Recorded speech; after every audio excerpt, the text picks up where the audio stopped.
Je voudrais, pour conclure cette première série d'exposés, de CD consacrés aux grands penseurs, aux grands philosophes, aux grandes figures de l'histoire de la philosophie, je voudrais essayer de dire où nous en sommes aujourd'hui. Et je voudrais essayer de le dire d'une manière un peu particulière, en essayant d'expliciter le point de vue à partir duquel j'ai raconté cette histoire de la philosophie, cette histoire des grands philosophes. Aujourd'hui, bien évidemment, la philosophie dans le monde entier, elle est très éclatée. Il y a, pour l'essentiel, des disciples des grands auteurs du passé. Il y a des spinozistes, il y a des nietzschéens, il y a des marxistes, il y a des freudiens, il y a des heideggeriens. Au fond, chacun essaye d'appliquer les idées des grands penseurs du passé à la compréhension du temps présent, et ce sont des tâches parfaitement légitimes et souvent intéressantes. Par exemple, Michel Foucault évoquait son propre travail dans un article tout à fait intéressant du magazine littéraire en juin-juillet 1984, et il expliquait pourquoi il était nietzschéen et en quel sens il était nietzschéen. Et c'est très représentatif de la philosophie contemporaine, je trouve. Voilà ce qu'écrivait Foucault. « Je suis simplement nietzschéen et j'essaie dans la mesure du possible, sur un certain nombre de points, de voir avec l'aide de textes de Nietzsche, mais aussi avec des thèses anti-nietzschéennes, qui sont tout de même nietzschéennes, ce qu'on peut faire dans tel ou tel domaine. Je ne cherche rien d'autre, mais cela je le cherche bien. » On ne peut pas dire plus clairement, en fin de citation, on ne peut pas dire plus clairement qu'il s'agit, à partir de l'œuvre de Nietzsche, de travailler intellectuellement dans le champ de la réalité contemporaine. Par exemple, c'est à partir, en effet, d'une vision nietzschéenne du monde que Foucault essaye d'interpréter la logique de l'asile, la logique de la prison. Nous en avions parlé dans un exposé précédent, de montrer comment le fou est celui qui est exclu par la raison cartésienne au XVIIe siècle, comment il est enfermé, etc. Je ne reviens pas sur les thèses de Foucault, mais c'est simplement pour dire que c'est une conception de la philosophie comme application aux contemporains, à la réalité contemporaine, de grandes pensées du passé. On peut, encore une fois, être spinoziste, kantien, nietzschéen, heideggerien, thomiste, marxiste, freudien. Toutes les grandes pensées du passé sont encore présentes pour nous et on peut chercher, en effet, à les appliquer comme une boîte à outils, en quelque sorte, pour éclairer les réalités du monde contemporain.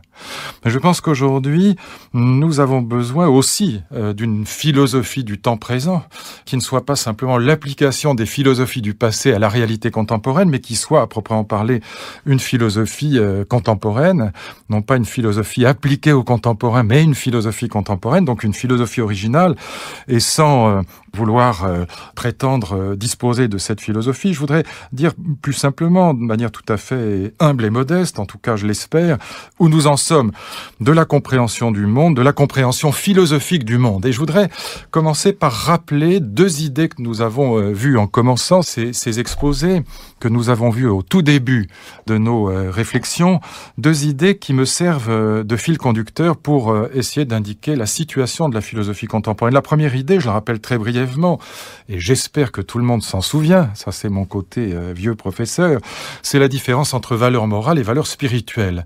J'avais exposé, en commençant ces exposés, j'avais justement indiqué comment on a tort, à mes yeux, de confondre en permanence dans le débat public et même dans le débat philosophique deux types de valeurs. D'un côté, les valeurs morales, et de l'autre, les valeurs que j'appelle spirituelles au sens large, ce qui ne veut pas dire religieux, puisque dans cette spiritualité, j'inclus justement la philosophie non religieuse. Les valeurs morales, avais-je dit, je résume simplement l'idée, globalement, pour aller à l'essentiel, les valeurs morales, elles sont toujours caractérisées par deux traits fondamentaux. Le respect d'autrui plus la bonté, la gentillesse, la bienveillance. On se conduit moralement avec les autres quand on les respecte et quand en plus on est bon avec eux, bienfaisant, qu'on essaye de leur rendre service et d'avoir soin, d'avoir souci de leurs propres difficultés. Voilà pour l'essentiel la morale. Bien sûr, on peut raffiner, on peut approfondir 1000 fois, mais pour l'essentiel, c'est ça la morale, le respect d'autrui plus la bonté. Et puis, disais-je, en commençant ces exposés, ça n'a rien à voir avec les grandes interrogations existentielles. le deuil de l'être aimé, la question de l'amour, la question des âges de la vie, la question de la banalité quotidienne et de l'ennui. On peut se comporter moralement de manière parfaite vis-à-vis des autres. Imaginons que ce soit le cas, qu'on ait une baguette magique et que les êtres humains se conduisent moralement de manière admirable les uns vis-à-vis des autres, qu'on applique parfaitement partout dans le monde les droits de l'homme, le respect d'autrui et qu'en plus des droits de l'homme, on soit dans la générosité, la bienveillance et la bonté. La face de l'univers en serait changée, il n'y aurait plus de guerre, plus de prison, plus d'armée, plus de système judiciaire, plus d'inégalités criantes. La face du monde en serait changée, mais, avais-je ajouté, ça ne nous empêcherait ni de vieillir, de prendre des cheveux blancs ou de les perdre, ni de connaître l'épreuve terrible du deuil d'un être aimé. On peut être très gentil, on vieillira quand même, on mourra quand même.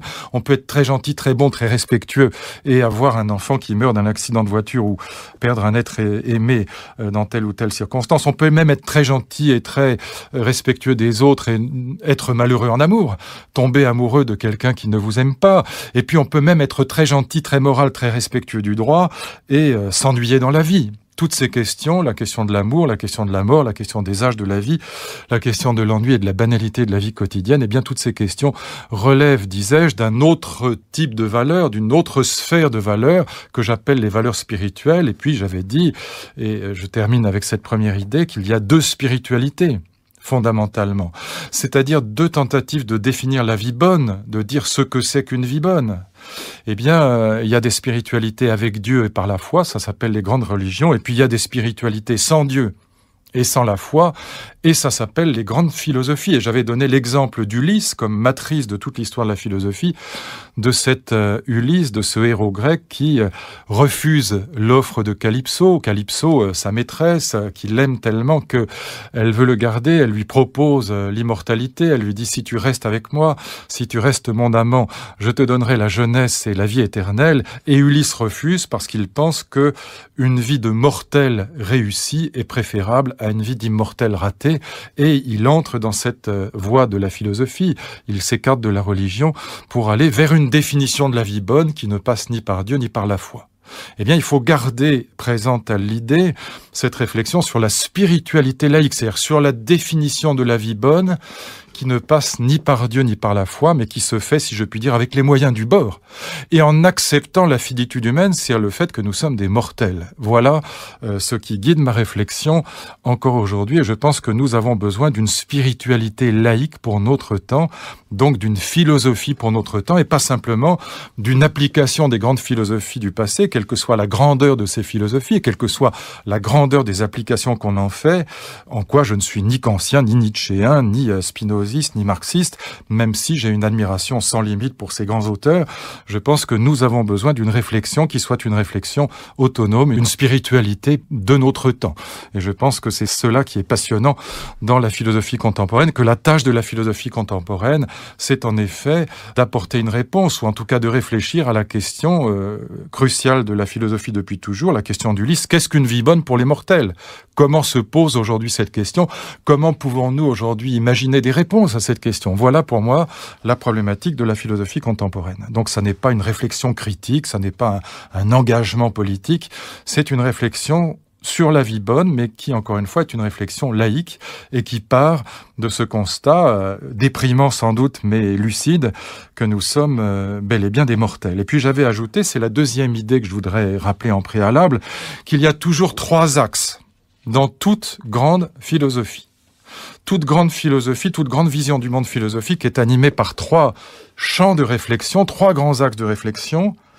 Un, la théorie, c'est-à-dire ce que Hegel appelle l'intelligence de ce qui est. Hegel définit la philosophie même essentiellement par la théorie. Il dit la philosophie n'est rien d'autre, dit-il, que son temps résumé dans des pensées. Ihre Zeit in Gedanken erfasst. Son temps ramassé, saisi dans la pensée. Et Hegel dit aussi la philosophie, c'est l'intelligence de ce qui est. C'est donc la compréhension du monde. Et le monde aujourd'hui, c'est la mondialisation. Nous avons besoin, sur le plan théorique, d'une philosophie de la mondialisation. Voilà pour moi la première tâche de la philosophie sur le plan théorique, de la philosophie contemporaine, d'une philosophie contemporaine. Comprendre la mondialisation, c'est-à-dire comprendre le monde dans lequel nous vivons, le terrain de jeu, si je puis dire, de l'existence humaine. Deuxième axe de la philosophie, la réflexion morale, c'est-à-dire non pas le terrain de jeu, mais les règles du jeu, les règles qui régissent le jeu entre humains pour que ce jeu ne soit pas un jeu de massacre, pour que ce jeu soit un jeu pacifié. Et puis troisième question, la question justement de la sagesse, la question, pardon d'employer un mot savant, mais de la sotériologie, la doctrine du salut. Qu'est-ce qui nous sauve de cette mortalité, de cette finitude humaine, de ce rapport inéluctable à la mort? Qu'est-ce qu'une vie bonne pour les mortels? La question d'Ulysse, mais pose, ou de Gilgamesh, mais posée par rapport, comme chez Ulysse et comme chez Gilgamesh, à cette problématique de la finitude humaine, cette problématique de la mort. Qu'est-ce qu'une vie bonne pour les mortels? Voilà les trois axes de la philosophie, et ça vaut pour la philosophie contemporaine. Un, comprendre le monde, philosophiquement parlant, qu'est-ce que ça veut dire? Deux, qu'est-ce que c'est que la morale ou l'éthique aujourd'hui? Je ne ferai pas de distinction entre ces deux termes. Et puis, qu'est-ce que c'est que la sagesse aujourd'hui? Qu'est-ce que c'est que la vie bonne pour les mortels dans l'espace contemporain? Voilà les trois interrogations de la philosophie depuis toujours. Mais ces trois interrogations, il faut que nous les reprenions à nouveau frais, pas simplement en appliquant les grands penseurs du passé, encore une fois, quelle que soit leur grandeur, mais en essayant, si je puis dire, de penser par soi-même et dans la période présente. Alors, aujourd'hui, je voudrais explorer essentiellement le premier axe de la philosophie, l'axe théorique, la compréhension du monde. Et puis dans d'autres CD, je parlerai de l'histoire de la morale pour essayer de dire où nous en sommes aujourd'hui de la morale, de la problématique éthique, de la problématique des règles du jeu, si je puis dire. Et puis dans un autre CD où je parlerai des philosophies de l'amour, eh bien je tenterai d'indiquer comment je vois la problématique de la vie bonne pour les mortels, problématique qui pour moi se résume essentiellement à la question de la sagesse de l'amour. Comment vivre avec ceux que nous aimons, sachant que dès qu'un être est né, il est assez vieux pour mourir, et sachant qu'évidemment nous vivons tous la contradiction de Gilgamesh entre l'amour qui porte à l'attachement et la finitude humaine qui implique inévitablement à un moment ou à un autre la séparation. Mais aujourd'hui, encore une fois, je m'intéresserai essentiellement à la problématique théorique, et je voudrais essayer de dire comment nous pouvons philosophiquement comprendre le monde dans lequel nous sommes plongés. Et je dirais très simplement ceci. Le monde dans lequel nous vivons, ce monde du XXe siècle dont nous sortons à peine et de ce XXIe siècle dans lequel nous entrons, mais qui ne fait que, pour l'instant, souligner, si je puis dire, les lignes de force qui sont celles du XXe, eh bien ce monde dans lequel nous entrons, il est caractérisé, me semble-t-il, philosophiquement par trois grands traits. Et c'est ces trois grands traits que je voudrais aujourd'hui vous raconter, parce que c'est un récit essentiellement. Et surtout, je voudrais vous montrer comment ces trois grands traits forment un paysage cohérent, un tableau qui a du sens, comment ils sont inséparables les uns des autres, de telle sorte que les comprendre tous les trois en lien, les articuler tous les trois en lien les uns avec les autres, eh bien c'est parvenir, me semble-t-il, à ce que Hegel appelle l'intelligence de ce qui est. C'est vraiment faire œuvre philosophique, et je pense, et j'essaierai de le montrer dans ce qui suit, que seule la philosophie permet vraiment de comprendre ce monde. Ça ne veut pas dire que je sois fermé à des approches économiques ou sociologiques ou politiques, mais je dirais que seule la philosophie permet vraiment d'aller au cœur du cœur de ce qu'est aujourd'hui le monde dans lequel nous vivons, à savoir la mondialisation libérale pour l'essentiel. Je disais trois traits caractéristiques du temps présent. Premier trait, la déconstruction des valeurs traditionnelles qui a caractérisé au plus haut point le XXe siècle européen, car ça commence en Europe, cette déconstruction, mais ça s'étend au monde entier peu à peu. Donc déconstruction des valeurs traditionnelles. Le deuxième trait caractéristique, c'est justement l'émergence de la mondialisation libérale, qui me paraît être quelque chose de relativement nouveau. Et puis le troisième trait, c'est la sacralisation de l'humain, la sacralisation de la personne humaine à travers l'histoire de l'amour moderne, à travers notamment l'invention du mariage d'amour, ce que j'appelle la révolution de l'amour, l'invention de la famille moderne, donc qui va conduire, me semble-t-il, à une sacralisation de l'humain et à l'émergence d'une nouvelle problématique politique qui est la problématique des générations futures. Quel monde voulons-nous laisser, nous les adultes, à ces êtres que nous aimons particulièrement, plus que tout, que sont nos enfants? C'est la problématique des générations futures qui va modifier, je crois, le paysage politique de manière tout à fait considérable dans les années qui viennent. Donc, trois traits caractéristiques du temps présent: déconstruction des valeurs traditionnelles, émergence de la mondialisation libérale, et puis sacralisation de l'humain à travers cette histoire très belle et très particulière de la famille moderne. Je répète que cette histoire n'est d'abord que européenne, mais qu'elle s'étend. au reste du monde aujourd'hui. Ça pose d'ailleurs un grand problème, le problème du choc des civilisations et plus généralement le problème du rapport aux autres civilisations. Je n'aurai pas le temps de l'évoquer, mais sachez que je suis évidemment conscient qu'il existe et qu'il est d'ailleurs tout à fait passionnant. Mais je vais d'abord partir de cette histoire européenne avec ces 3 traits caractéristiques de l'Europe qui se mondialise aujourd'hui. Premier trait, disais-je, déconstruction des valeurs traditionnelles. Nous avons vécu au XXe siècle une déconstruction des valeurs traditionnelles en Europe qui ne ressemble absolument à rien d'autre, que nous n'avons connu dans aucun autre siècle. Si on regarde l'histoire de la culture, de la haute culture contemporaine, l'histoire de l'art moderne, l'histoire des avant-gardes notamment, eh bien, nous avons cassé la tonalité en musique, nous avons cassé la figuration en peinture, nous avons cassé les règles traditionnelles du roman, avec Joyce, avec Rob Grillet, avec le nouveau roman. Nous avons cassé les règles traditionnelles du théâtre, avec Beckett, avec Ionesco, les règles traditionnelles, si je puis dire, entre guillemets, même du cinéma, avec la Nouvelle Vague, avec Jean-Luc Godard. Nous avons cassé, bien sûr, aussi les règles traditionnelles de la danse avec Béjart, avec Pina Bausch, et nous avons aussi connu en 68 ou autour de ces années 60 une véritable révolution sur le plan éthique contre les figures traditionnelles de la morale, contre ce qu'on appelait en 68 les morales bourgeoises, qu'elles fussent d'ailleurs religieuses ou laïques. Le républicanisme était critiqué tout autant que la morale chrétienne. Nous avons donc connu des révolutions, des innovations tous azimuts et notamment, encore une fois, une déconstruction dans l'ordre de la culture absolument incomparable à proprement parler, inouïe, inédite, aucun équivalent dans aucun autre siècle précédent. On peut, si vous rentrez chez vous, regardez vos livres d'histoire, le déclin de l'Empire romain, la Révolution française, si je puis dire, c'est de la gnognotte à côté du XXe siècle.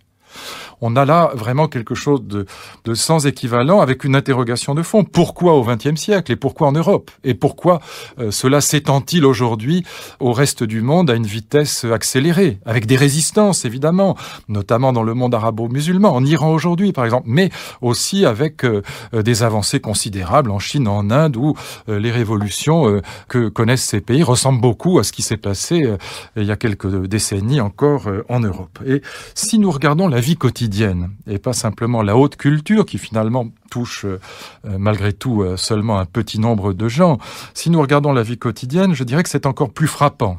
Nous avons vécu une déconstruction des traditions dans la vie quotidienne des Européens et singulièrement des Français, là encore comme jamais dans l'histoire de l'humanité. Petite parenthèse pour éviter un malentendu.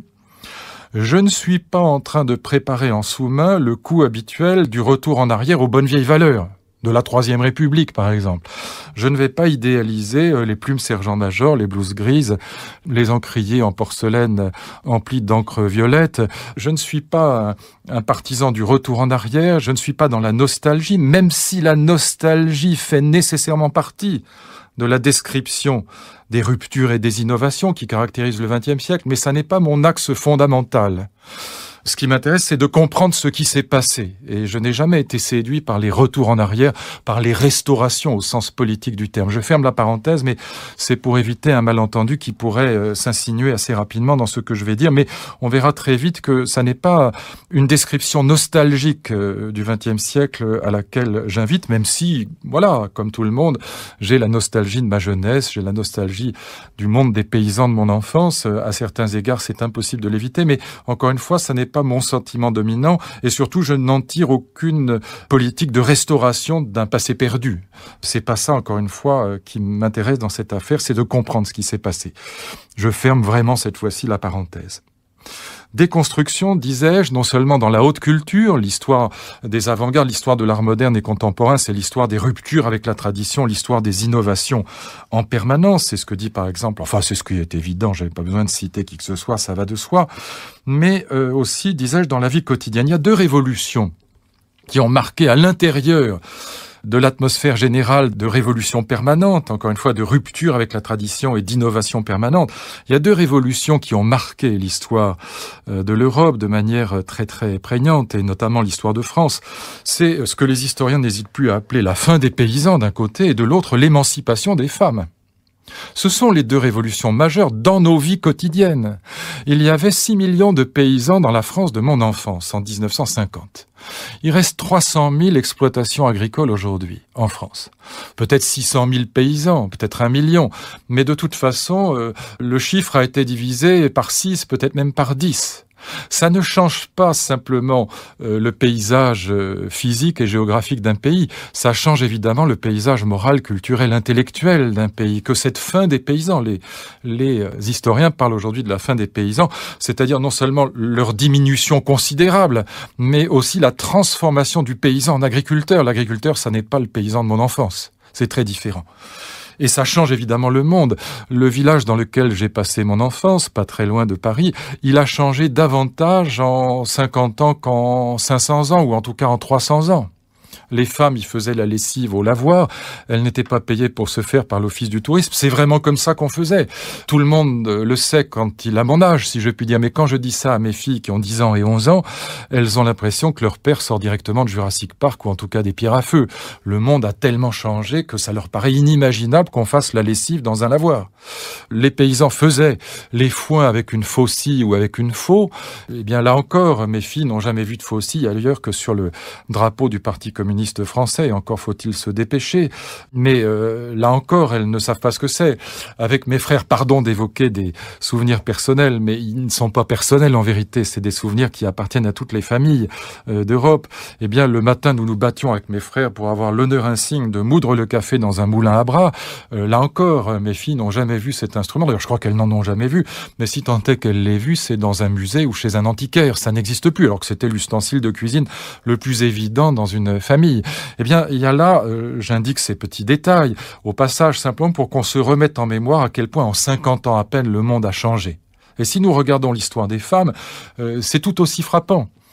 J'ai eu la chance de déjeuner, grâce à mon ami l'amiral Béraud, avec une dame qui est contre-amiral dans la marine française. Je pense que si j'avais dit à mon arrière-grand-mère, que j'ai bien connue, et même à mes grands-parents, que je déjeunerais un jour avec une dame amirale, ils auraient tout simplement hurlé de rire. Cela leur eût paru totalement inimaginable, totalement déconcertant. Il faut là aussi rappeler à quel point ces changements dans l'histoire des femmes, c'est aussi dans l'histoire des familles, ont été d'une profondeur abyssale et d'une soudaineté tout aussi incroyable pour nos arrière-grands-parents et même pour nos grands-parents. Il m'arrive souvent d'aller en Suisse, c'est un pays que j'aime beaucoup, j'y ai écrit la moitié de mes livres, je le précise par les temps qui courent, pour des raisons parfaitement honorables. Eh bien, je rappelais l'autre jour à ma grande fille qui a 20 ans que le dernier canton de Suisse a accordé le droit de vote aux femmes, l'Appenzell, le fait le 28 avril 1991. Ce qui veut dire que dans un pays civilisé, démocratique et même beaucoup plus démocratique que la France, dans un pays d'Europe, du cœur de l'Europe, eh bien, les femmes étaient considérées encore en 1991 comme des enfants, comme des citoyens passifs qui n'avaient pas le droit de vote. Là aussi, pour mes filles, ça paraît totalement inimaginable. Ça paraît un autre univers, une autre époque, complètement archaïque.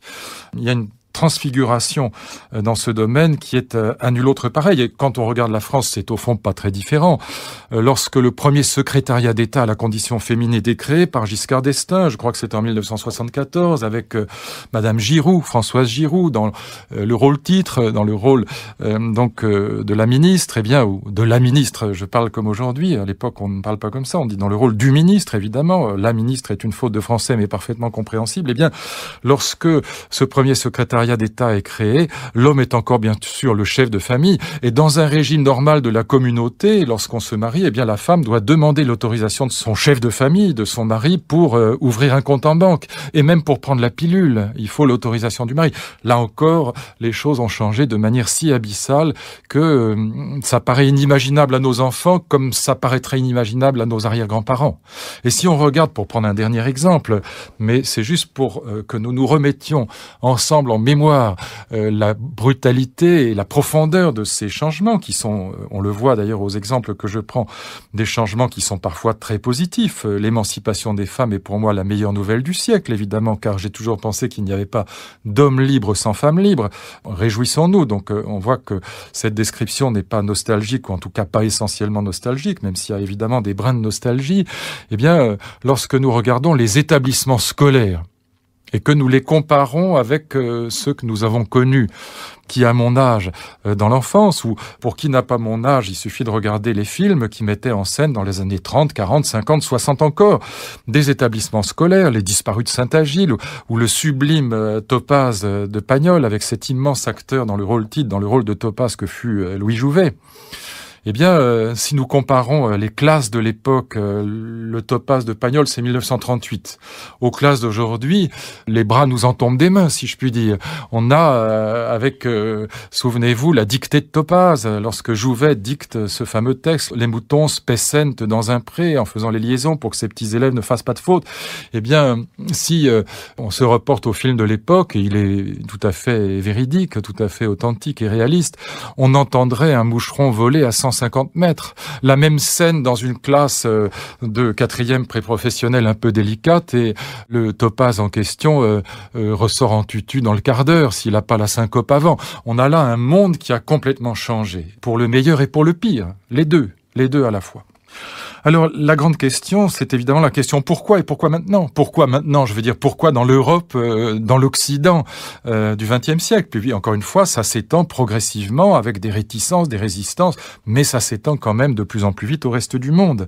Et d'ailleurs, j'en profite pour dire que ce que nous allons vivre inévitablement dans les années qui viennent, c'est très probablement un déclin économique de l'Europe avec la concurrence que les nouveaux entrants lui infligent, mais probablement, paradoxalement, une victoire des valeurs européennes que je vais évoquer tout au long de cet exposé, notamment ces valeurs de l'innovation, de la rupture, de la déconstruction des traditions et de l'émergence d'un monde démocratique, notamment, on le voit, avec l'émancipation des femmes. Eh bien, la grande question qui se pose, c'est pourquoi? D'où vient cette déconstruction?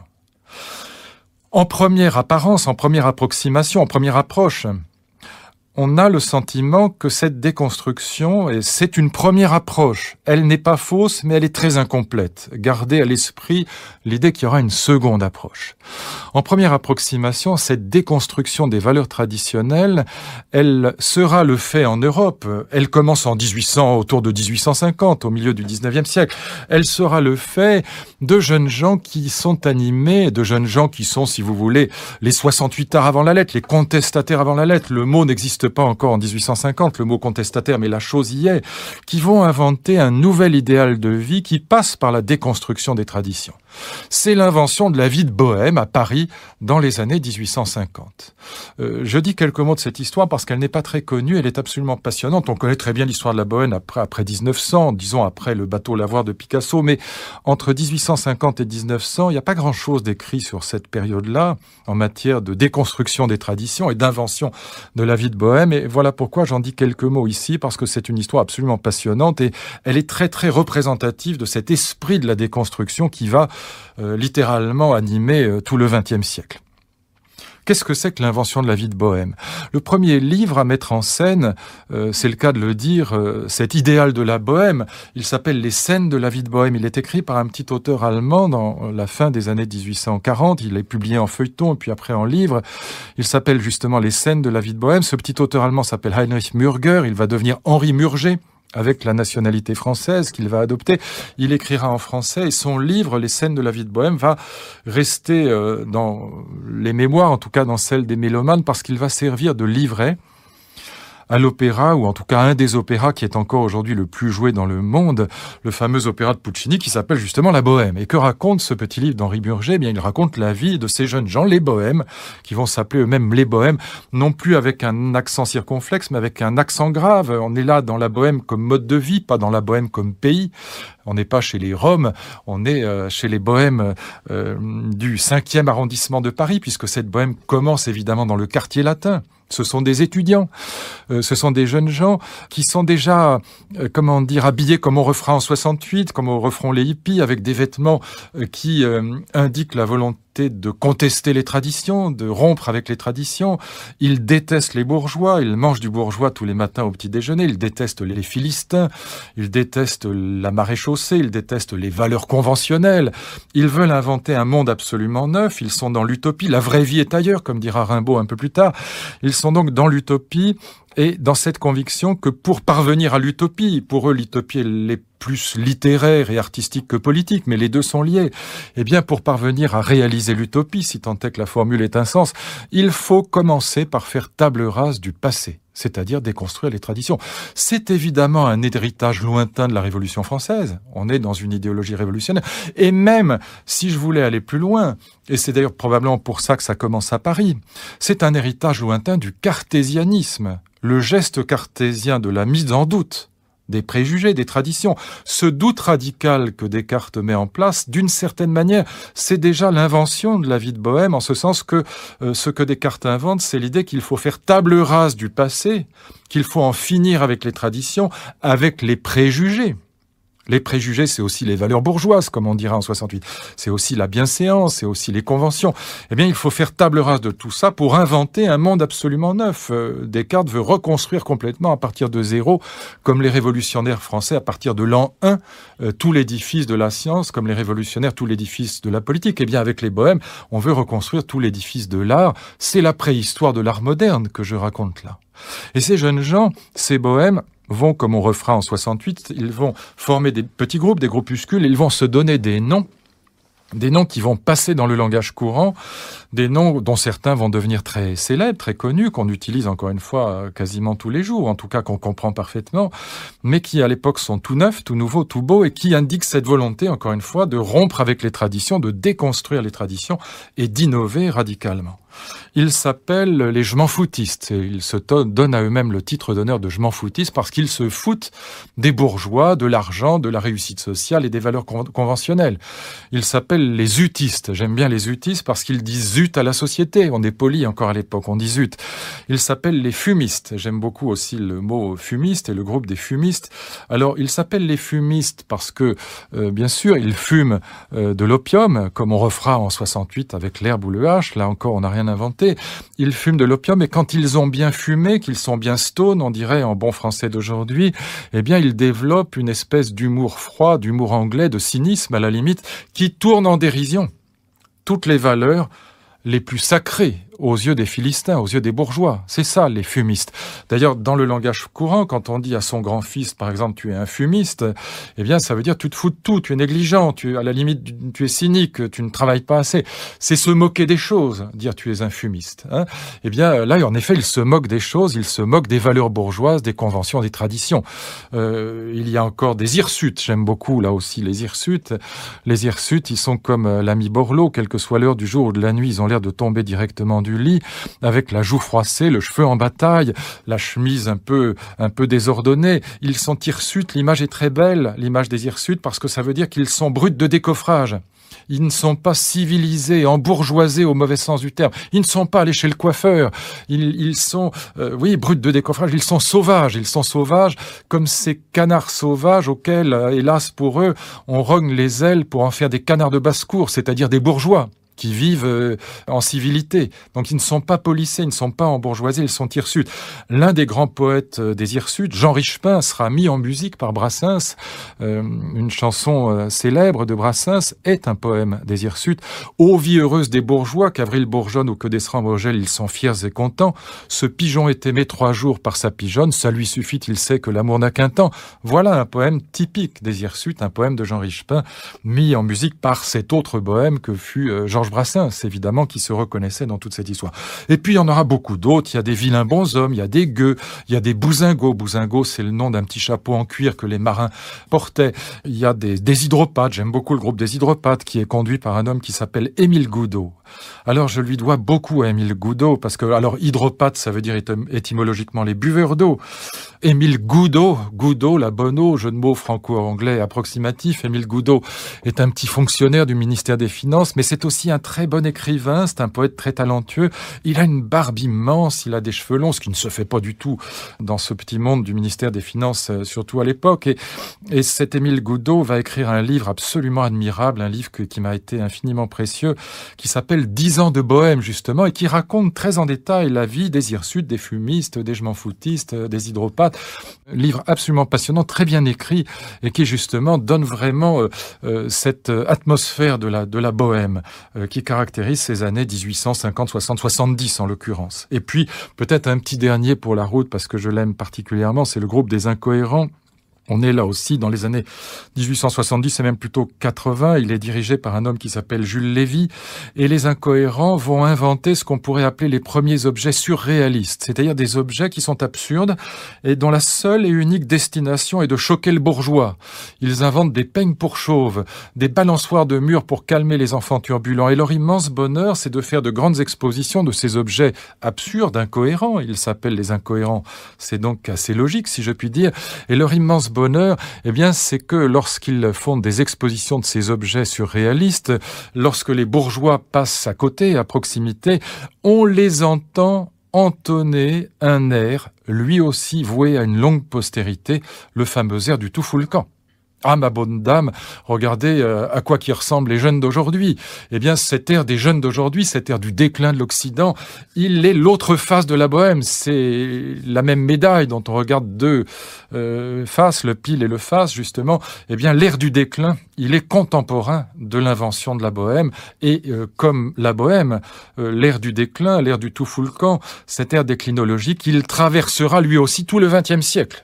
Parce que, évidemment, et là on entre dans un espace beaucoup mieux connu, sur lequel de très nombreux livres ont été écrits, eh bien toute cette petite bohème, qui a d'ailleurs une géographie parisienne, ça commence, je le disais, au quartier latin, près de la Sorbonne, ça émigre vers Montparnasse, la closerie des Lilas, et puis ça va après à Montmartre. Là où s'installe le fameux Bateau Lavoir, qui est probablement le premier groupe bohème, le groupe de Picasso, mais il y a aussi Juan Gris, Apollinaire, Matisse, Glaise, Metzinger, le mathématicien Pringuet. Eh bien, cette bohème qui s'installe à Montmartre, au Bateau Lavoir, elle est la première bohème qui va réussir, si je puis dire. Réussir, c'est-à-dire rater, parce qu'en devenant célèbre et riche, elle va cesser d'être véritablement bohème. Eh bien, le groupe de Picasso, le groupe des cubistes, ce sera, oui, le premier groupe bohème qui va devenir riche et célèbre, c'est-à-dire, d'une certaine manière, perdre ce qui, en tout cas selon Murger, faisait le charme de la bohème, c'est-à-dire la misère. Ces jeunes gens habitaient dans les combles, dans les mansardes, dans les chambres de bonne des immeubles parisiens. Ils tiraient le diable par la queue, ils étaient des miséreux. La bohème, c'était la pauvreté, comme dans la chanson d'Aznavour, la bohème, qui décrit très bien cette ambiance. Et bien là, on va rentrer à partir des années 30 dans une bohème qui va devenir plus académique, plus installée. Alors on aura un peu avant le mouvement Dada avec Tristan Tzara, puis les surréalistes, André Breton, et puis après la guerre, on aura les situationnistes, et puis 1000 autres ismes du XXe siècle qui seront le groupe Cobra, beaucoup d'autres. On aura donc tous ces ismes qui vont incarner la bohème, disons jusqu'à mai 68 pour aller vite, qui sera, si je puis dire, l'immense démocratisation de la bohème, c'est-à-dire la mort de la bohème. Quand il y a 10 millions de bohèmes dans la rue, on n'est plus dans la bohème. La bohème supposait un certain charme de l'élitisme, un certain charme des petits groupes marginaux. Oui, c'était la marginalité et c'était même aussi la pauvreté. C'était même à certains égards la misère. Et donc, lorsque la bohème va s'installer, se démocratiser et réussir, à bien des égards, elle cessera véritablement d'être la bohème. Peu importe, on y reviendra en évoquant l'histoire de l'avant-garde et de l'art moderne et de l'art contemporain. Mais en tout cas, ce qui est clair, c'est qu'au premier abord, et ça n'est pas faux, bien sûr, c'est une part de la vérité. Eh bien, on a le sentiment qu'au XXe siècle, la déconstruction des valeurs traditionnelles, elle a été le fait de ces jeunes gens, plutôt de gauche, en tout cas utopistes, révolutionnaires à coup sûr, même quand ils étaient de droite, révolutionnaires, en tout cas anarchistes, bohème, oui, bohème, contestataire, et que les valeurs traditionnelles sont passées à la moulinette, l'innovation étant l'autre phase de cette déconstruction, du fait de jeunes gens révolutionnaires. Jeunes forcément, d'ailleurs dans le manifeste des incohérents, on dit que on perd la qualité d'incohérent lorsqu'on se marie ou qu'on attrape un rhumatisme. C'est comme ça que c'est écrit dans ce manifeste, qui est d'ailleurs un des premiers manifestes de l'art moderne. Et bien sûr, attraper un rhumatisme ou se marier, c'est le symbole de l'embourgeoisement et de la vieillesse. Ce sont des mouvements de jeunes. Si j'avais le temps, je raconterais comment cette présence de la jeunesse, pour ne pas dire du jeunisme, est absolument essentielle à la bohème. Il y a d'ailleurs toute une histoire de la bohème, du mot même, mais peu importe ici. Ce qui m'intéresse, c'est de comprendre comment la déconstruction, la grande déconstruction qui caractérise le XXe siècle a été animée, en effet, au premier abord par cette bohème, donc par des jeunes gens qui ont cassé les valeurs traditionnelles parce que, héritage de Descartes, héritage de la Révolution française, ils avaient le sentiment que pour inventer un monde absolument neuf, il fallait faire table rase du passé et reconstruire sur les décombres, sur les cendres. Eh bien, la vérité, me semble-t-il, est tout autre, ou en tout cas, elle est très différente, et ça va me conduire au deuxième trait caractéristique du temps présent. Voilà pourquoi j'ai dit que ces trois traits étaient liés entre eux et formaient un paysage ou un tableau cohérent. L'idée que j'ai depuis longtemps, je vais la dire de manière très simple, c'est que derrière les bohèmes, en vérité, il y avait les bourgeois qui poussaient. Les bohèmes ont été le bras armé au XXe siècle de l'épanouissement du monde bourgeois, paradoxalement. Alors qu'ils bouffaient du bourgeois tous les matins au petit déjeuner, ils ont servi la soupe aux bourgeois. Voilà le paradoxe du XXe siècle. Et je voudrais expliquer ce paradoxe d'une phrase Mais cette phrase est pour moi clé. Elle résume, elle est, oui, vraiment la clé du XXe siècle occidental, européen, si on laisse de côté les grands épisodes totalitaires et qu'on regarde la vitesse de croisière, la marche de croisière de ce XXe siècle européen. Je crois que cette phrase est vraiment clé. Je le dirais comme ça. Il fallait que les valeurs traditionnelles, les valeurs des paysans que j'évoquais tout à l'heure, les valeurs de nos arrière-grands-parents ou même encore de nos grands-parents, il fallait que les valeurs traditionnelles fussent déconstruites par des jeunes gens plutôt de gauche, en tout cas révolutionnaires, contestataires, bohèmes, 68 ans avant la lettre, j'aime bien la formule. Il fallait que les valeurs traditionnelles fussent déconstruites par ces jeunes gens bohèmes pour que nous et surtout nos enfants, nous puissions entrer dans l'ère, dans l'époque de la grande consommation de masse sans laquelle le monde bourgeois, la mondialisation libérale, pour l'appeler par son nom d'aujourd'hui, n'aurait jamais pu s'épanouir. Et je vais le dire de 2 ou 3 manières différentes pour que ça apparaisse mieux. Si mes filles, toujours elles, si nos enfants avaient les valeurs de nos arrière-grands-parents, eh bien nos enfants n'achèteraient pas 3 téléphones portables par an ou l'équivalent en jeu Nintendo, iPod, ou ce qu'on voudra, du moment que ça possède un écran, que c'est électronique, numérique et que ça fait du boucan. Jamais nos enfants ne seraient entrés dans l'ère de la grande consommation s'ils avaient des valeurs traditionnelles. Pourquoi ? Au fond, c'est ce que Freud expliquait très bien avec le concept de sublimation. Marcuse reprenait ça avec une expression un peu ambiguë, un peu jargonneuse. La désublimation répressive, disait déjà Marcuse dans les années 60. Je vais le dire très simplement, mais c'est bien ce que Freud appelle la sublimation. Rien ne freine autant la consommation addictive dans laquelle nous sommes plongés aujourd'hui, d'évidence, et surtout nos enfants. Mais nous-mêmes, les adultes, avons beaucoup de mal à résister. Rien ne freine autant la consommation que le fait de posséder des valeurs traditionnelles fortes et stables. Je vais le dire encore autrement. Plus vous avez des valeurs culturelle, morale et spirituelle forte et stable, moins vous éprouverez le besoin le samedi après-midi de mettre les enfants à l'arrière de la voiture pour aller acheter des trucs idiots au supermarché du coin. Voilà la vérité des choses. Il fallait que ces valeurs-là fussent cassées pour que nous entrions dans l'ère de la consommation de masse. Mon arrière-grand-mère, elle était comme sœur Emmanuelle, elle avait 2 robes, une pour la semaine, une pour le dimanche. Et si elle revenait sur cette terre et qu'elle voyait un grand centre commercial, eh bien je puis vous assurer qu'elle trouverait ça dégoulinant de bêtises et même d'obscénités. C'est ça le monde dans lequel nous sommes entrés. Pour le meilleur et pour le pire, ça ne veut pas dire que ce soit mauvais. Quand on va à l'hôpital, on est très heureux de trouver des innovations, des scanners performants, que sais-je encore. Mais nous sommes entrés dans un cycle d'innovation très rapide, de rupture avec la tradition très rapide.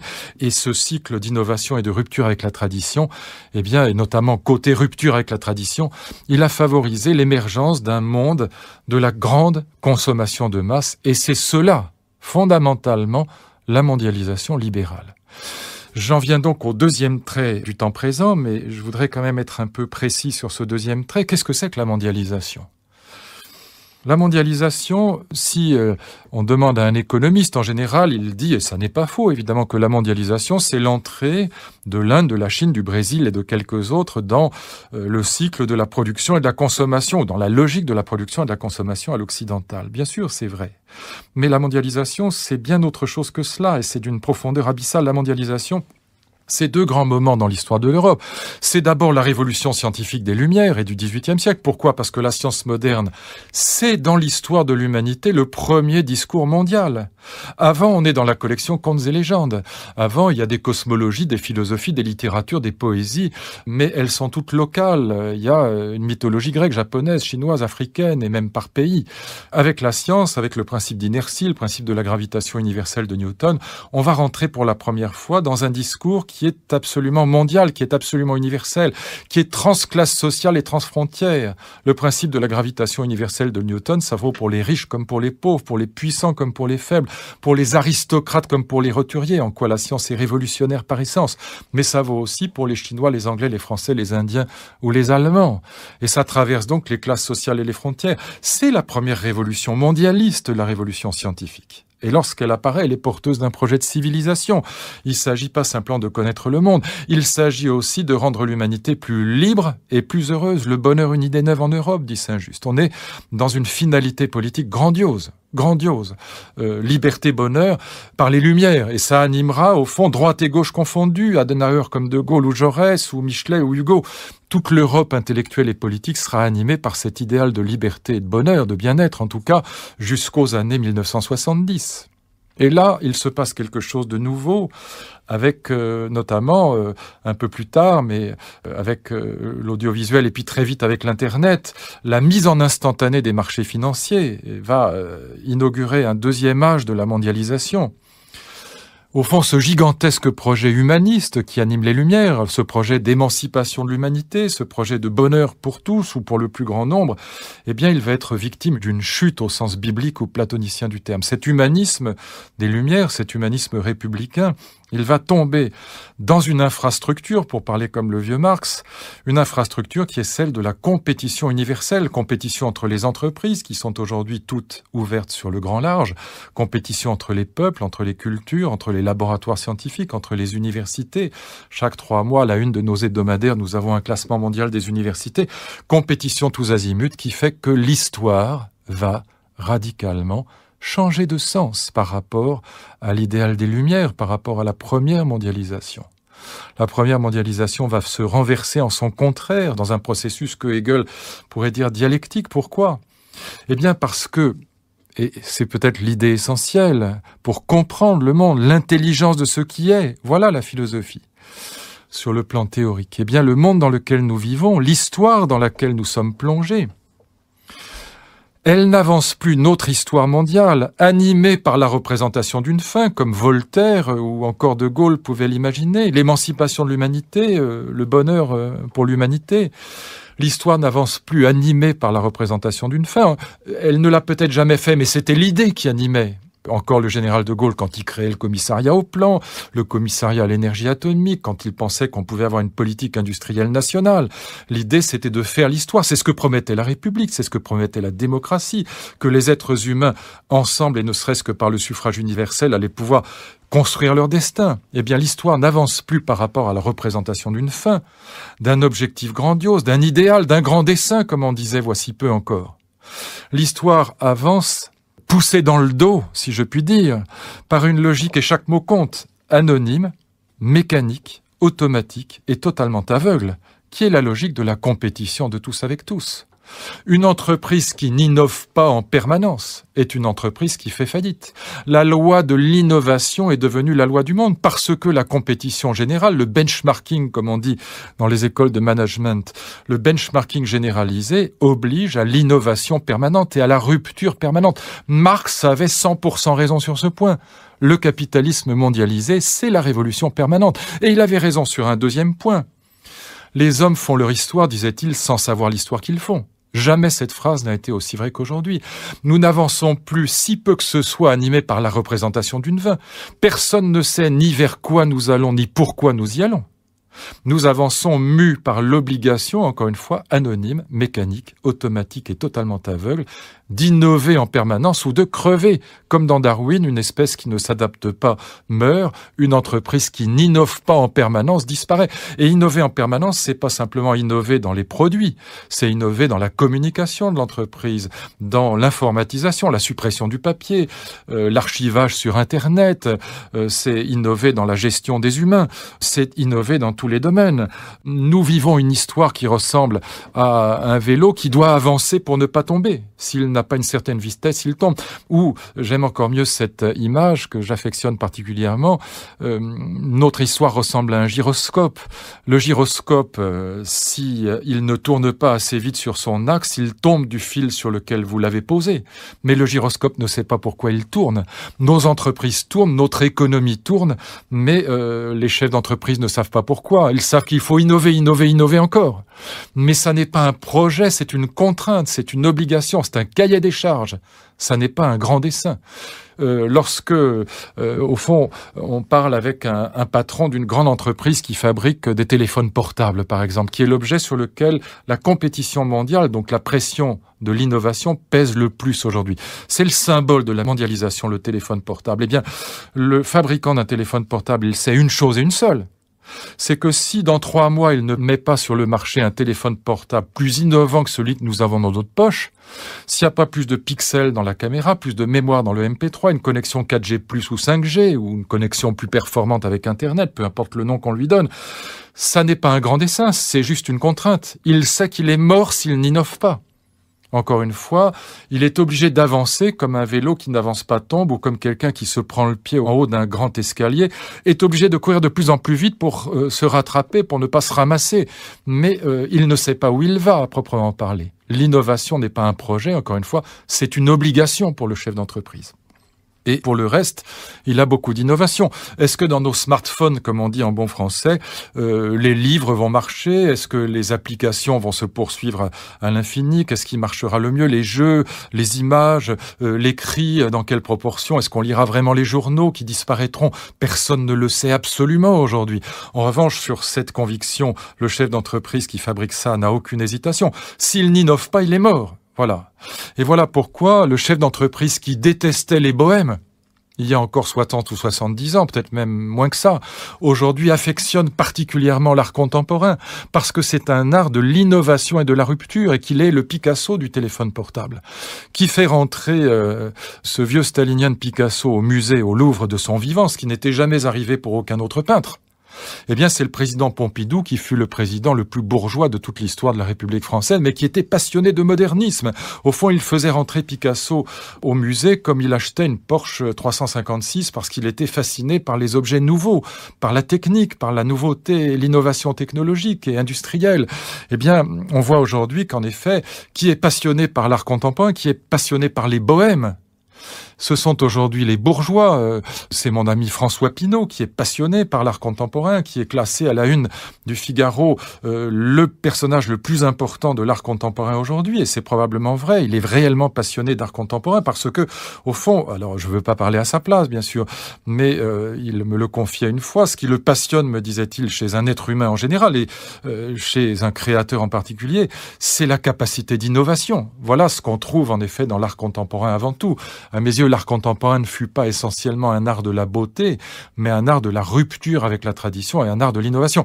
Quand Duchamp met le bidet, l'urinoir, au musée, Duchamp n'est pas assez crétin pour prétendre que son urinoir est devenu beau parce qu'il est au musée. Simplement, il a une manière de tourner en dérision le musée, de déconstruire la tradition, d'innover, c'est une innovation.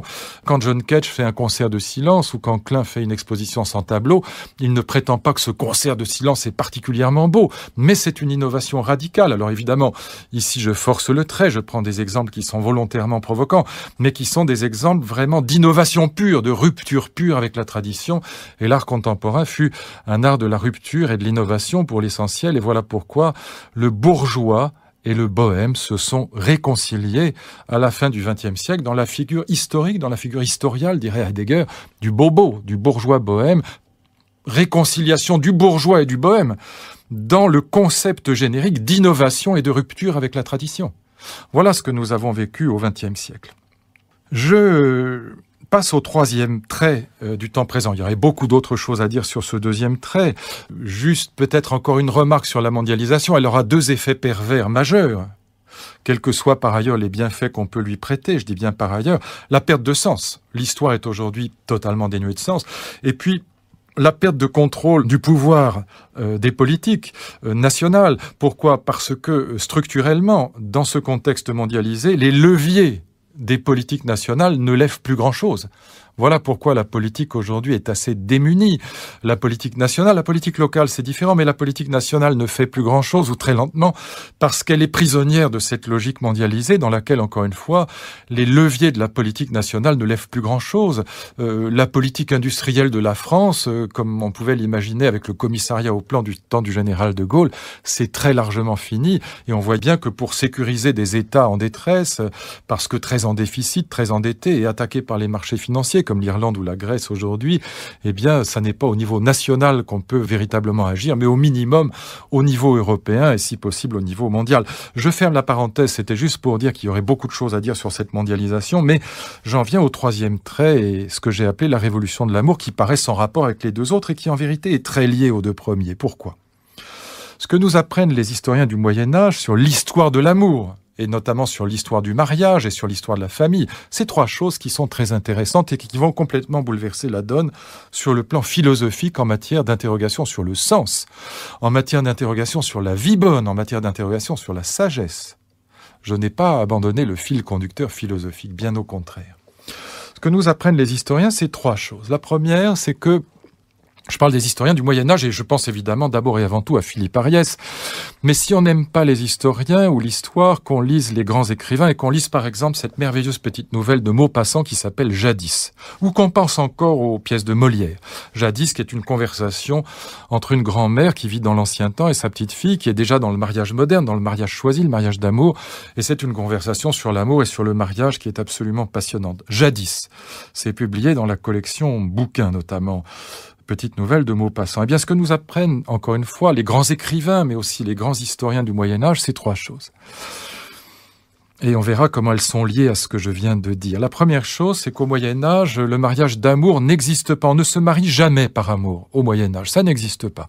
Les motifs du mariage sont tout autres. Ils sont le lignage, c'est-à-dire la transmission du nom du patrimoine à l'aîné, et puis la biologie et l'économie. On fabrique des enfants pour fabriquer des bras, pour faire tourner la ferme, pour dire les choses un peu brutalement.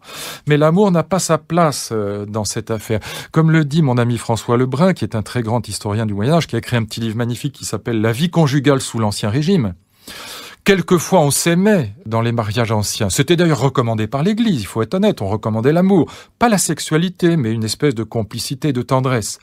Quelquefois, on s'aimait, dit François Lebrun, mais c'était très rare et c'était pas le but du jeu, surtout. C'était pas le problème du mariage, si je puis dire. C'était pas son objectif. Son objectif, c'était le lignage, l'économie et la biologie. Pour faire tourner la ferme, encore une fois, il fallait des bras, il fallait des enfants, et c'était au sens large la famille qui faisait fonctionner la vie des paysans, la vie de la ferme. Deuxième enseignement, c'est que de toute façon, on ne se marie jamais au Moyen-Âge. On est marié, comme dans les pièces de Molière, marié par les parents. Mais on est marié, et déjà dans les pièces de Molière, on voit les enfants se révolter contre ce mariage de raison, ce mariage arrangé. Mais on est marié même par le village tout entier, par la communauté villageoise, comme en témoigne la pratique du charivari. Le charivari, alors il y a plusieurs formes de charivari, mais celle à laquelle je pense est très parlante. Elle a passionné les historiens de la famille pour cette raison. Lorsqu'un homme est cocu, trompé par sa femme, alors on va le chercher chez lui. Quelquefois, on l'assied à l'envers sur un âne, ça s'appelle l'azouade. Et puis on le peint en rouge, en vert, on lui jette des légumes pourris à la figure, on lui crache à la figure, on le cogne un peu, et puis on remet les 2 époux dans leur maison, et on tape sur les murs avec des pelles, des pioches, des poêles, des casseroles, tout ce qui peut faire du bruit. Quelquefois, on fait même autour de la maison une espèce de carnaval de faux musiciens munis de faux instruments de musique, mais qui font beaucoup de bruit. Et que signifie ce charivari ? Eh bien, il signifie quelque chose de très profond, c'est que comme c'est la communauté qui a marié les jeunes gens, c'est la communauté tout entière qui rappelle la loi du mariage. Aujourd'hui, quand on croise quelqu'un qui est trompé par son mari ou par sa femme, ça n'est pas évidemment le premier sujet de conversation qu'on entame parce qu'on sait que ça appartient à la sphère privée et que ce serait très indiscret d'en parler. À l'époque, tout le monde s'en occupe parce que le mariage est un mariage arrangé, un mariage de raison. Comment sort-on du mariage arrangé, du mariage ancien ? Comment a-t-on inventé en Europe le mariage d'amour ? Eh bien, ce mariage d'amour, il va naître justement de ce capitalisme moderne, de cette mondialisation libérale. Voilà pourquoi les 3 traits sont liés. Les 3 traits caractéristiques du temps présent. On va inventer le mariage d'amour en même temps qu'on inventera le capitalisme, c'est-à-dire le salariat et le marché du travail, tout simplement. Pourquoi ? Je donne l'explication très simplement. Elle est présentée magnifiquement par un grand historien, lui aussi de la famille, Edward Shorter, historien américain de la France, qui a écrit un livre magnifique qui s'appelle « La naissance de la famille moderne », très très intéressant, et qui explique en gros ceci. Je résume, l'explication est squelettique, mais c'est la bonne. Lorsqu'on invente le salariat, lorsque le capitalisme invente le salariat, ce salariat va avoir un effet d'arrachement des individus hors des communautés religieuses et paysannes, les villages dans lesquels ils étaient mariés. Je dirais pas de force, mais de tradition, sans qu'on leur demandât leur avis. Pourquoi ? Mettons-nous à la place d'une petite gamine de 14 ans, une petite bretonne par exemple, qui va, comme on dit, monter à la ville de Nantes, par exemple, pour être ouvrière dans une usine où on fabrique des boîtes de sardines. Eh bien, cette petite jeune fille, elle va s'arracher au village où elle était mariée. de tradition, si je puis dire. Elle va monter à la ville, et à la ville, elle va bénéficier d'une double liberté. L'anonymat, elle va échapper au contrôle social du village. Mais aussi le salaire. Toutes les femmes savent que la liberté passe par l'autonomie matérielle. Cette petite jeune fille, elle va être munie d'une autonomie financière, et si petit soit-il, son salaire va lui permettre, par exemple, de prendre une chambre de bonne, comme on dit, avec une autre copine à elle, ouvrière, dans la même usine. Et du coup, cette petite jeune fille, elle va pouvoir décider non plus d'être mariée, mais de se marier, et de se marier si possible avec un jeune homme bien fait, comme on dit, pour lequel elle éprouve du sentiment. Et c'est comme ça que à la fois l'individualisme, au sens où l'entend Tocqueville et même Marx, c'est-à-dire, au fond, la liberté de l'individu par rapport à l'emprise des communautarismes religieux, va naître en Europe. C'est la naissance de la laïcité qui suppose cette distance avec la religion. C'est pas pour rien que la laïcité est née dans des pays capitalistes. Le salariat va créer une liberté. Là où Marx se trompe, c'est que le salariat, c'est d'abord une grande liberté, bien sûr, et d'abord pour les femmes. De telle sorte que les femmes vont pouvoir avoir les moyens de la politique que les enfants de Molière n'ont pas. Si je puis dire, les enfants de Molière, ils peuvent pas se marier. Alors, évidemment, dans les pièces, ils y arrivent, mais c'est dans la littérature qu'ils y arrivent. Dans la réalité, ils ne se marient pas. Mais là, munis d'un salaire et d'une autonomie financière, les femmes vont pouvoir décider non plus d'être mariées, mais de se marier, avec deux conséquences immenses qui vont complètement bouleverser à la fois la vie politique contemporaine, mais la question philosophique du sens. Deux conséquences immenses. Première conséquence, évidemment, l'invention du divorce. 1884-1887, la loi sur le divorce en France. Pourquoi ? Eh bien, si on fonde le mariage et toute la famille avec, non plus sur le lignage, l'économie, la biologie, ça c'est du solide. Mais si on fonde le mariage sur le sentiment, alors évidemment, et notamment sur l'amour-passion, alors on fonde le mariage sur quelque chose qui est fragile, qui peut varier comme l'expérience l'enseigne. L'amour-passion, il dure 3-4 ans. Mais après, la question que se posent tous les couples modernes qui se sont fondés sur l'amour-passion, c'est comment transformer cet amour-passion qui ne dure pas toute la vie en quelque chose qui tient la route, une amitié amoureuse, une complicité, une tendresse, les trois, peu importe, mais il faut passer à autre chose, il faut passer de l'amour-passion à l'amour-action, comme dit mon ami André Comte-Sponville, comme dit Denis de Rougemont, il faut choisir, il faut pas simplement se laisser porter par la passion. D'où l'invention du divorce en Europe. Aujourd'hui, notamment dans les milieux conservateurs, on pense que tout fout le camp, que l'institution familiale est morte, que voilà, les familles sont démembrées, qu'il n'y a plus que... il y en effet, 60% des mariages d'amour se terminent par un divorce. Mais c'est une grave erreur de perspective. Ça n'est pas que les valeurs de la famille aillent mal. Jamais les valeurs familiales n'ont été aussi prisées qu'aujourd'hui. Les enfants restent à la maison jusqu'à 25 ans. Non, ce qui est nouveau, c'est le fait qu'ayant fondé la famille sur le sentiment, on l'a évidemment fondé sur quelque chose qui peut changer, d'où la prolifération des divorces. Il y a au fond 3 âges de la famille. Il y a la famille d'Ancien Régime, on ne divorce pas, ça ne se fait pas, mais l'amour n'y est pour rien, si je puis dire. Il y a la famille bourgeoise, la famille que la droite aujourd'hui idéalise, que les milieux conservateurs d'une manière générale idéalisent, mais là aussi il faut bien voir les choses. La famille bourgeoise, c'est quoi ? 1850-1950. On s'aime 6 jours, on s'emmerde 60 ans. Et les maris trompent leurs femmes à pied, à cheval et en voiture, dans une institution qui n'a rien de grandiose et qu'on oublie de mentionner au passage, qui s'appelle le bordel. Et puis il y a le 3e âge de la famille, c'est la famille d'aujourd'hui. Et nos présidents de la République sont à l'image de l'histoire. Eh bien, c'est la famille où, voilà, le revers de la médaille, la rançon de l'amour, c'est le divorce. Montaigne disait dans le chapitre 5 du livre 3 des Essais, cette phrase terrible, très très grossière, pardon, elle va choquer certaines oreilles, mais c'est du Montaigne et je ne peux pas corriger Montaigne. Il disait, messieurs, n'épousez jamais votre maîtresse, restez avec vos femmes. La maîtresse, c'est celle qu'on aime d'amour-passion. C'est celle avec laquelle on fait l'amour avec passion. La femme, c'est celle qu'on n'aime pas beaucoup. Dans le meilleur des cas, c'est une amie, c'est une complicité, dans le meilleur des cas. Mais enfin, comme je disais tout à l'heure, c'était pas si souvent que ça. Eh bien, Montaigne dit ceci, n'épousez jamais vos maîtresses, épousez la femme qu'on aime de passion, dit-il, c'est chier dans le panier avant de se le mettre sur la tête. Ça en dit long sur la manière dont on voyait le mariage d'amour à l'époque. Eh bien, aujourd'hui, tous les jeunes gens veulent se marier par amour, quel qu'en soit le prix, quelles qu'en soient les conséquences, quelle qu'en soit la difficulté. Invention du divorce, mais aussi Et c'est le deuxième point le plus important. Un amour des enfants comme jamais dans l'histoire de l'humanité. Moi, je suis de ceux qui pensent que Ariès est là aussi un autre historien du Moyen-Âge, Jean-Louis Flandrin, très très important historien, François Lebrun aussi, vont dans le même sens. Oui, bien sûr, il y a des cas où on aimait les enfants, mais en général, au Moyen-Âge, on n'aime pas beaucoup les enfants. L'abandon d'enfants, John Boswell le montre dans un livre sur l'oblation, sur l'abandon d'enfants. Jusqu'au début du 19e siècle, 30% des petits Français sont abandonnés. Le Petit Poucet est une histoire vraie. L'abandon, c'est une mise à mort. Presque autant, peut-être même plus, j'ai pas des chiffres exacts, mais une très grande proportion d'enfants sont mis en nourrice. C'est aussi une condamnation à mort. Seul un enfant sur deux, jusqu'au 19e siècle, parvient à l'âge de 10 ans. Pas parce que l'hygiène est mauvaise, mais parce que la médecine n'est pas ce qu'elle est aujourd'hui. Pour les enfants, c'est très solide, mais parce qu'on n'aime pas les enfants et que, voilà, le premier, oui, il y a le droit d'aînesse. Le deuxième, il faut une roue de secours, mais à partir du troisième, ça devient une plaie. Et Rousseau abandonne ses 5 enfants. Aujourd'hui, ça nous paraît horrible. À l'époque, ça va de soi. Montaigne écrit à un de ses amis, j'ai perdu 2 ou 3 enfants en nourrice. C'est une phrase qu'aucun père de famille ne pourrait prononcer aujourd'hui. Elle montre la distance abyssale. Eh bien, cette révolution de l'amour, elle va entraîner une révolution politique, mais aussi une révolution philosophique, et j'en dis un petit mot, sur les deux plans, en guise de conclusion. Révolution politique, contrairement à ce qu'on dit bêtement et sans réfléchir, et c'est exaspérant parfois d'entendre répéter les lieux communs, les poncifs. Cette histoire de la vie privée ne conduit pas à un repli sur la vie privée, c'est exactement l'inverse. L'histoire de l'amour, l'histoire de la famille moderne, l'histoire de l'enracinement de la famille dans le mariage d'amour, l'histoire de l'amour des enfants comme jamais dans l'histoire de l'humanité.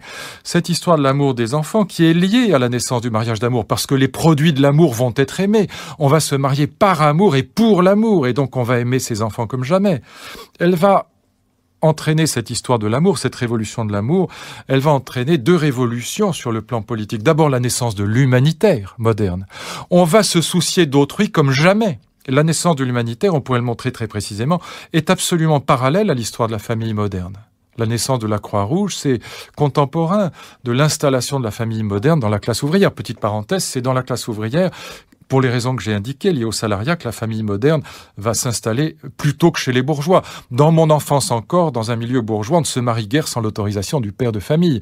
Chez les ouvriers, ça ira beaucoup plus vite, le mariage d'amour. Et du coup, l'invention du divorce avec. Eh bien, on voit que là, l'amour des enfants va se développer, évidemment, à une vitesse exponentielle, mais il va accompagner, il va faire naître le souci d'autrui d'une manière générale. Au fond, lorsqu'on voit un père de famille au fin fond de l'Afrique ou de l'Irak ou je ne sais où, qui pleure un enfant mort dans ses bras, eh bien, on se dit qu'il a les mêmes sentiments que nous dans le cœur et qu'on ne peut pas être indifférent. Qu'est-ce que c'est que l'humanitaire ? Ça n'est pas la formule « ne fais pas à autrui ce que tu ne veux pas qu'on te fasse ».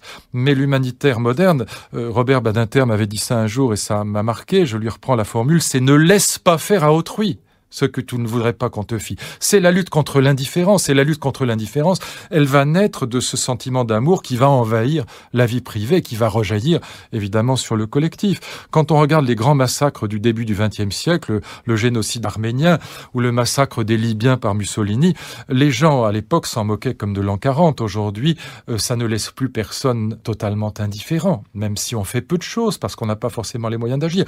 Mais les progrès de l'humanitaire sont bien un progrès à mes yeux, ils sont liés à l'histoire de la famille moderne. Autrement dit, l'histoire de l'amour n'est pas simplement, elle l'est aussi, c'est pas simplement une histoire de l'égoïsme, du repli sur la famille, c'est surtout une histoire de la sortie de soi et du souci de l'autre. En tout cas, c'est largement autant l'un que l'autre, pour être honnête.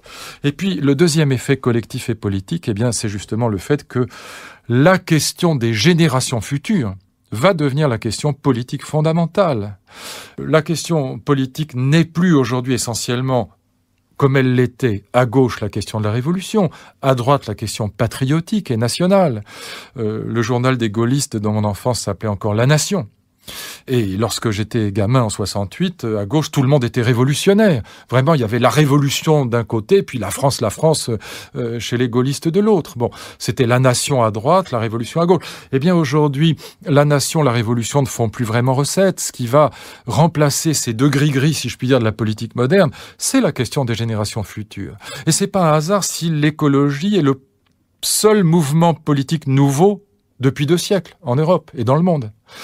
Et c'est pas simplement la question de l'écologie, la question des générations futures, c'est la question quel monde allons-nous laisser à nos enfants, nous les adultes. C'est la question de la dette publique, c'est la question de l'avenir de la protection sociale dans le cadre de la mondialisation, dans le cadre de ce jeu de dumping social qu'est la mondialisation, c'est la question du choc des civilisations, c'est la question de l'éducation. Toutes les questions politiques importantes dans les 10 ans qui viennent vont se réorganiser à partir de cette problématique des générations futures, du monde qu'on va laisser à ses enfants. Pourquoi ? Parce que c'est les êtres que nous aimons le plus, c'est parce qu'ils sont pour nous sacralisés, si je puis dire, par l'amour. Et c'est ma deuxième et dernière remarque, j'avais dit une remarque politique, une remarque philosophique. Ce que nous vivons, philosophiquement, ça va bouleverser complètement la donne et la problématique de la vie bonne, et la problématique de la sagesse, et la problématique de la spiritualité laïque, comme je l'appelle. Ce que nous vivons, c'est une véritable révolution. Une révolution comme il y en a tous les 1000 ou 2000 ans. Une révolution qui est plus importante à mes yeux, par exemple, que la Révolution française, qui est pourtant un événement majeur à mes yeux. Ce que nous vivons, c'est une révolution dans le rapport au sacré. Et c'est là-dessus que je voudrais conclure. Qu'est-ce que c'est que le sacré ? Le sacré, c'est pas le religieux. C'est pas simplement non plus ce qui est l'opposé du profane. Le sacré, ça s'entend d'ailleurs en français, le sacré, c'est ce pourquoi on pourrait se sacrifier, donner sa vie. Des valeurs sont sacrées quand je pourrais mourir pour elles, quand je pourrais donner ma vie pour elles, quand elles m'apparaissent à tort, à raison, peu importe, comme tellement grandioses que je pourrais sacrifier ma vie ou en tout cas quelque chose de ma vie pour les défendre. L'histoire du sacré, c'est l'histoire des guerres. Pour cette raison. La vraie question, c'est pourquoi les Européens ont-ils accepté de partir la fleur au fusil, sacrifier leur vie ? Réponse, il y a 3 figures du sacré collectif dans l'histoire de l'Europe. Et là encore, je parle de l'Europe parce que ça s'étend au monde avec, encore une fois, des poches de résistance, mais malgré tout, ça gagne du terrain. Eh bien, ce que nous vivons aujourd'hui, c'est un nouveau rapport au sacré, les 3 figures traditionnelles du sacré dans l'histoire de l'Europe ayant été Dieu, la patrie, la Révolution. On est mort pour Dieu, c'est les guerres de religion, la Saint-Barthélemy et autres. On est mort pour la patrie, la dernière guerre mondiale a fait 53 millions de morts. Et puis on est mort pour la Révolution, le communisme a fait 120 millions de morts dans le monde, 70 millions rien qu'en Chine. Eh bien, je prétends que dans les jeunes générations, et même dans la mienne, ces 3 figures du sacré ont très largement disparu. En Europe, évidemment, il n'y a plus de fous de Dieu. Plus personne n'est prêt à mourir pour Dieu en Europe. Il y a des chrétiens, des croyants, ils aiment Dieu. Mais de là à mourir pour lui, la fleur au fusil, je demande à voir. Il y a des patriotes, bien sûr. Moi, j'aime la France. Mais de là à mourir pour la France, je demande à voir. J'aime plus les Français que la France. J'aime plus les humains que la nation, qu'une entité abstraite. Il y a des révolutionnaires encore, mais enfin tellement peu. Et ils deviennent peu à peu social-démocrate, ce qui est une bonne idée. Plus personne n'est prêt, comme de mon temps encore en mai 68, à mettre dans sa chambre d'étudiant des photos de Che Guevara ou pire encore de Beria. Bon, tout ça est quand même très largement fini. L'idée révolutionnaire est très largement fanée aujourd'hui. Et qu'est-ce qui vient à la place ? Eh bien, ce qui vient à la place, c'est l'être humain, évidemment, sacralisé par l'amour. Les seuls êtres, si on y réfléchit bien, pour lesquels nous serions prêts à risquer nos vies, peut-être même à les donner, ce sont d'abord et avant tout des êtres humains. Voilà la révolution de l'amour. Des êtres humains, pas simplement les proches. Bien sûr, les proches d'abord, nos enfants d'abord, bien sûr. Mais pas seulement, comme en témoigne l'humanitaire, comme en témoigne le souci des générations futures. Alors on dira, oui, mais c'est pas suffisant, regardez, on n'assainit pas la dette. Mais oui, mais ça commence à apparaître. Au fond, ce que nous vivons aujourd'hui, c'est que nous sommes à mi-chemin. C'est pour ça que c'est pas encore clair. Les anciennes valeurs ont été liquidées par la déconstruction. Les figures traditionnelles du sacré ont été très largement érodées par la grande déconstruction que j'évoquais tout à l'heure. Et puis à la place, ce qui naît de la révolution de l'amour, de l'invention de l'amour dans la famille moderne, de cette place exponentielle que prend l'amour dans nos vies et qui donne du sens à nos vies. Qu'est-ce qui donne du sens à nos vies ? Aujourd'hui, c'est bien sûr l'amour. Quand on est amoureux, on y pense du matin jusqu'au soir, dans le métro, sous la douche, dans le train, dans l'avion. Eh bien, et quand on aime ses enfants, on y pense aussi en permanence. Eh bien, lorsqu'on parle avec, je ne sais pas, un chauffeur de taxi qui, pour des raisons ou d'autres, est venu en France travailler alors qu'il était professeur de maths, je ne sais pas où, au Liban ou ailleurs, eh bien, ce chauffeur de taxi vous dit, voilà, la vie est très dure pour moi, c'est très difficile, mais parce que j'avais un très beau métier là-bas, et puis voilà, chauffeur de taxi, je travaille 11 heures par jour et je ne gagne pas beaucoup d'argent, mais mon fils fait HEC, ma fille va être avocate ou médecin, et donc je sais pourquoi je fais des sacrifices. Voilà ce qui donne du sens à nos vies. Et donc ce que nous vivons, c'est l'émergence d'une nouvelle figure du sacré, pas du tout le désenchantement du monde, pas du tout l'ère du vide, mais nous vivons l'émergence d'une nouvelle figure du sacré, ce que j'appelle le sacré à visage humain. Ça pose évidemment 1000 problèmes en termes d'éducation, en termes de politique, en termes de métaphysique et de religion même. Mais c'est une révolution qui est en elle-même absolument passionnante à observer, à comprendre, et qui après tout en vaut bien d'autres. J'ai beaucoup d'amis à droite qui sont nostalgiques du patriotisme et qui disent voilà, les jeunes ne sont plus prêts à mourir pour la France. Bon, moi qui ai fait mes études en Allemagne, comment pourrais-je être nostalgique du temps où mon père tirait sur mes profs et mes profs sur mon père? J'ai des amis à gauche qui sont nostalgiques des utopies de mai 68, du maoïsme, du trotskisme. Bon, très bien, ils disent oui, c'est vrai, on s'est trompé beaucoup, mais enfin quand même, voilà, c'était exaltant, quelle effervescence, quelle utopie. Comment pourrais-je avoir quelque nostalgie que ce soit de cette ignominie absolue que fut le maoïsme? On sciait des malheureux entre des branches de palmiers, on les sciait vivants, tout ça parce qu'ils portaient des lunettes ou qu'ils étaient des intellectuels. On faisait marcher à quatre pattes des malheureux sanguinolents avec des affiches qui comprenaient leurs prétendus aveux. Tout ça était ignoble. Aucun regret, aucune nostalgie, ni du patriotisme mortifère, ni de la révolution tout aussi ou encore plus mortifère, mais au contraire, le sentiment que nous vivons avec tous les problèmes qu'elle pose, une révolution qui est une révolution passionnante, l'émergence d'une nouvelle figure du sacré, et que la tâche de la philosophie aujourd'hui, et j'ai envie de dire champagne, au lieu d'être dans la nostalgie et le pessimisme en permanence, la tâche de la philosophie aujourd'hui, c'est d'être au niveau de cette révolution du sacré à visage humain. C'est de se poser la question de la sagesse, et notamment de la sagesse de l'amour, comme je le disais tout à l'heure. Comment vivre avec ceux que nous aimons? Et ça n'est pas une question morale, sachant que, encore une fois, dès qu'un être est né, il est assez vieux pour mourir, et que la vie étant courte, il faut, si je puis dire, en profiter au maximum, non pas en touriste, ça n'est pas un terrain de jeu, mais pour faire ce que nous avons à y faire avec les autres. Et je pense que rien n'est plus juste que cette idée que Victor Hugo exprimait dans un poème magnifique, Beaux endormis, qu'au fond, chance nous est donnée, à nous les humains, d'élargir l'horizon. C'est ça, la chance que nous avons de vieillir même, c'est d'élargir l'horizon, de nous arracher à notre petite particularité d'origine, d'apprendre des langues étrangères, de voyager, d'aimer beaucoup si possible, nous arracher à notre petit coin du monde, à notre petite particularité d'origine. Voilà peut-être le sens de la vie. Et je terminerai avec cet éloge de la vieillesse par Hugo dans Beaux endormis. Je cite de mémoire, il y a peut-être quelques fautes, mais l'idée y est, et probablement l'essentiel du texte. Bose, donc, qui est un vieillard qui va épouser une jeune femme. Bose était bon maître et fidèle parent. Il était généreux, quoiqu'il fût économe. Les femmes regardaient Bose plus qu'un jeune homme, car le jeune homme est beau, mais le vieillard est grand. Le vieillard qui revient vers la source première, entre aux jours éternels et sort des jours changeants, et si l'on voit de la flamme aux yeux des jeunes gens, dans l'œil du vieillard, on voit de la lumière. Eh bien, cette grandeur et cette lumière qu'on ne voit que dans l'œil du vieillard, cet effet de l'élargissement de l'horizon, connaître et aimer, c'est le même mot dans la Bible, eh bien, cet élargissement de l'horizon qui permet de connaître davantage l'humanité et peut-être de l'aimer davantage, eh bien, voilà un des éléments, en tout cas à mes yeux, de réponse à cette question du sens de la vie, à cette question de la sagesse.